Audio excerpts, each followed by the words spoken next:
Goddag og hjertelig velkommen til en lille video om hvordan du deltager i CDM Lab.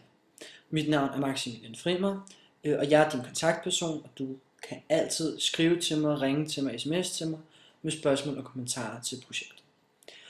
Først og fremmest for at deltage går du ind på cdmlab.dk, går ind på fanen deltag nu, klikker på den blå knap tilmeld dig her, hvorefter du vil komme ind på en ansøgningsskema her, og den udfylder du efter bedste evne og med vægt på kreativitet. Men bare roligt, der er ikke nogen grund til at skrive en kæmpe lang roman.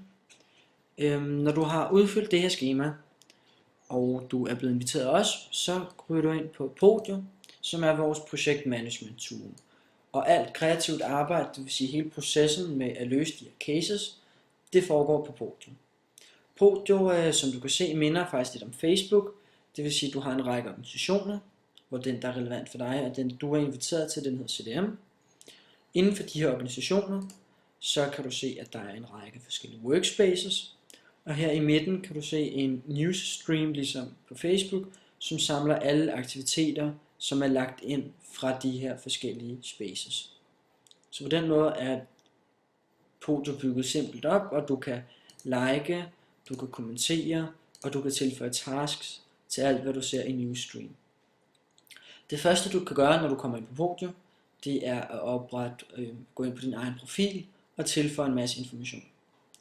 Herefter kan du gå ind på rummet her, spacen, som hedder case oversigt.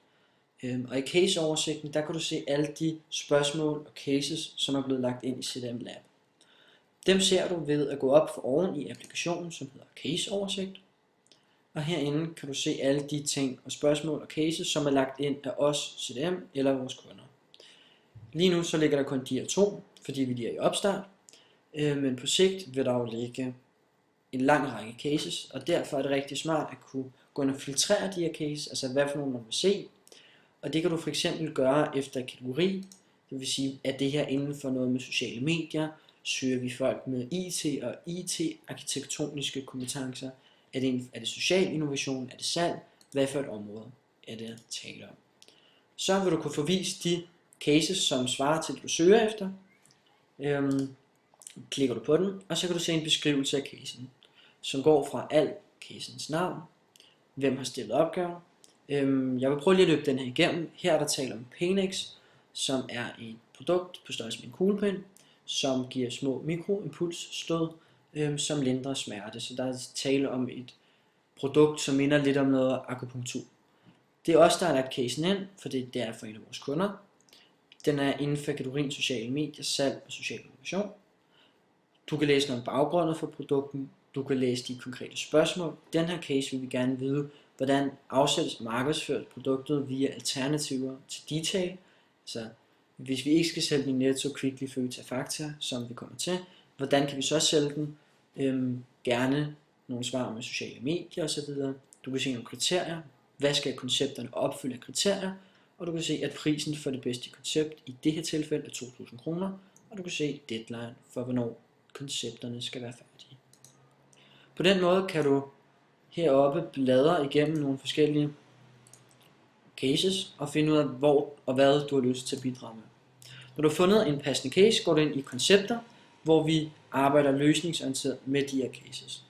Koncepter er bygget op omkring de her 3 apps foran igen, hvor vi har fase 1 inspiration, fase 2 at der skal udvikles koncepter, og fase 3 at der skal lægges handlingsplan og budget til de rigtige cases, eller til de rigtige koncepter.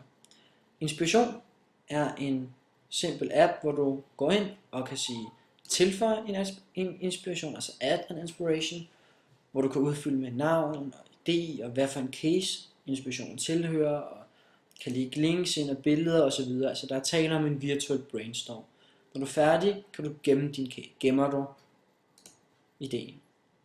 Du kan også gå ind på andres inspirationer, som for eksempel her idéer til Facebook, og det er en jeg har lavet, så den er meget lille og kort, og så kan du kommentere den, eller du kan arbejde videre på ideen, du kan gå ind og kommentere, og så kan du selv rette og skrive osv.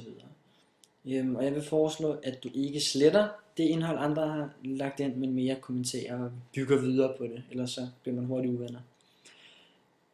Fase 2, hvor vi skal have lavet nogle konkrete koncepter, ligger i den her app, hvor du går ind og siger, en gang igen kan gå ind og kommentere og arbejde videre på eksisterende koncepter, eller du kan gå ind og lægge dit helt eget koncept ind ved at sige add concept, og så udfylder du igen i spørgsmålet. Og du kan se, at alle dem, der er markeret med røde, det er nogle spørgsmål, du skal svare på. Dem, der ikke har markeret sådan en her, det vil sige billeder og konkret længerevarende beskrivelse, det er lidt frivilligt. Bare husk igen at gemme til sidst. I den her, der ligger også en afstemningsmulighed, hvor vi kan stemme om de idéer, vi synes godt om. Hvor du kan stemme fra meget dårligt til jeg er begejstret, det er fantastisk. Og ud fra den her afstemning, at vi vælger, hvad for nogle idéer, der skal gå videre. De idéer, der går videre, det vil sige det koncept til den enkelte case, som får flest positive stemmer, altså flest tal i alt. Der skal vi have lavet et budget og en handlingsplan, og det skal herop i den her applikation. Og den er bygget op på samme måde igen. Du kan enten tilføje, eller du kan arbejde videre på en eksisterende. Men hvis konceptet ikke har fået nogen som helst stemmer, du kan mærke, at det her koncept det kommer ikke videre, så er der ikke rigtig nogen grund til at gå i gang og gå i krig med at lave et langt budget. Når der er lavet budgetter og handlingsplan, så har vi også et rum her til at teste de forskellige idéer af, og det vil jeg komme ind på et senere tidspunkt. For nu vil jeg sige tusind tak. Hvis du har nogle spørgsmål, så tug ikke med at tage kontakt til mig, og ellers rigtig god fornøjelse med Podio, og jeg glæder mig til rigtig mange gode input. Tak for nu.